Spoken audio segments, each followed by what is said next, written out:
फिरोजाबाद उत्तर प्रदेश सरकार के deputy CM Keshav Prasad Maurya पहुंचे व्यापारी सम्मेलन में।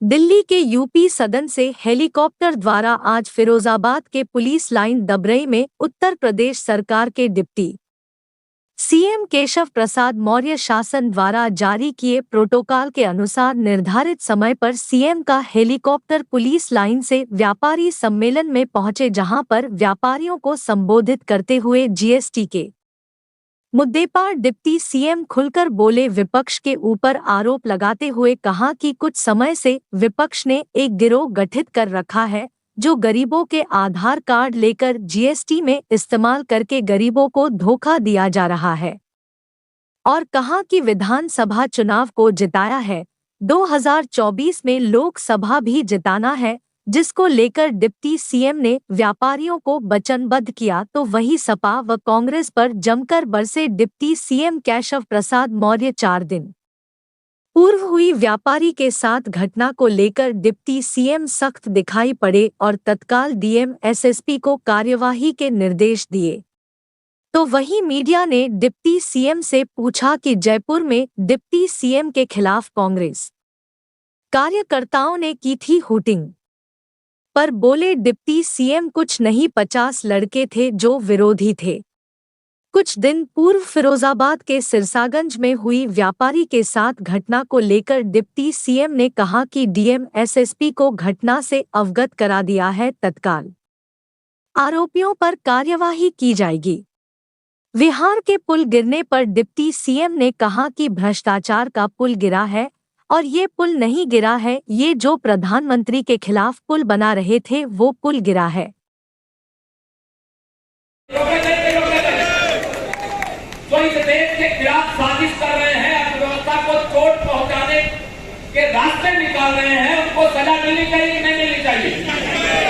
हमारा सरकार के माध्यम से ये प्रयास है, लेकिन कहीं किसी व्यापारी का उत्पीड़न कोई करे, जो अधिकारी जीएसटी से जुड़े वो सुन ले, जांच करके सच को बताना इसकी छूट है, लेकिन किसी को जो सही व्यापारी है उसको परेशान करना इसकी छूट नहीं है। या मैं आप सब लोगों के सामने कह करके जा रहा हूं, यहां पर एक और माहौल इस प्रकार का बनाया जाता है, तो ऐसे लोग ये भी ध्यान रखना, प्रत्यक्ष रूप से कोई एक दो व्यापारी में नहीं कराओ कि ऐसे नहीं होंगे जो जब इतने बड़े गैंग के लोग सक्रिय रहते हैं और जब कोई उसमें पकड़ा जाता है गलत काम करने वाला, तो वो हमारे व्यापार मंडल जो व्यापारी संगठन है उनकी आड़ लेने की कोशिश करता है, ये भी ध्यान रखना। और तो इस प्रकार की आड़ लेकर के देश की अर्थव्यवस्था को चोट पहुंचाने का जो हमारा ईमानदारी से काम करने वाला व्यापारी है, इसमें व्यापारियों को पीड़न की बात कही गई, सही है ये। पहला तो मैं आप सबको आश्वस्त करना चाहता हूं कि कोई जीएसटी से जुड़ा हुआ अधिकारी किसी व्यापारी का उत्पीड़न करेगा या बर्दाश्त नहीं किया जाएगा। लेकिन एक जानकारी मैं आप सबके साथ शेयर करना चाहता हूं, जिसे जानना और जान करके उस पर अपना पूरा सहयोग प्रदान करना, या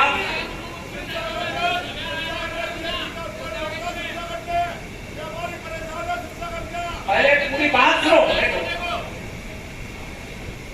आप सभी व्यापारी भाई बहनों से मैं एक बात यहाँ पर ये बताना चाहता हूँ, जिसको लेकर के हमें एक नागरिक के नाते भी, एक व्यापारी के नाते भी सजग और सावधान रहना।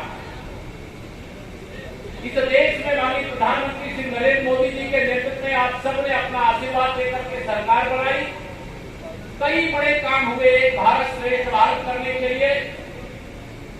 एक देश और एक राशन कार्ड की ओर भी हम लोग बढ़े हैं, एक देश और एक टैक्स की ओर भी, ये जीएसटी की ओर भी जब हम आगे बढ़े। सर आपके खिलाफ जयपुर में कांग्रेस ने वोटिंग की थी। कोई नहीं, 50 लड़के थे वो जो विरोधी होती है, तो उसका कोई मतलब नहीं होता है। कहाँ एक तरफा भारतीय जनता पार्टी का समर्थन है, कमल खिलने जा रहा है जब चुनाव होंगे भाजपा सरकार। सर सेकंड लास्ट क्वेश्चन है, गाजियाबाद में एक अनोखा मामला सामने आया है, ऑनलाइन धर्म परिवर्तन कराया जा रहा है। विश्वास रखो, गैर कानूनी ढंग से उत्तर प्रदेश के अंदर कोई कुछ करेगा, बख्शेंगे नहीं। और सर बिहार में पुल गिरा है, 1700 करोड़ का नुकसान हुआ है। तो पुल गिरा है, भ्रष्टाचार अगर कोई करेगा तो उसका परिणाम ऐसा होता है, और वहाँ भारतीय जनता पार्टी उसका विरोध कर रही है। जो भ्रष्टाचारी उनके खिलाफ जांच करके कार्रवाई की मांग कर रही है। ये पुल नहीं गिरा है, ये जो पुल बना रहे थे माननीय मोदी जी के खिलाफ तथाकथित विपक्ष की एकता का, वो पुल ढह गया। सर मेरा अंतिम प्रश्न है, आपने व्यापारी सम्मेलन किया है, 4 दिन पहले एक व्यापारी को मारा है, उसकी FIR तक दर्ज नहीं है, उसको उत्तर प्रदेश के मंत्रियों का संरक्षण प्राप्त है। आप उसमें 307 दर्ज है, मुझे अभी कप्तान ने बताया। शाम तक कार्रवाई करके रिपोर्ट देने का निर्देश दिया।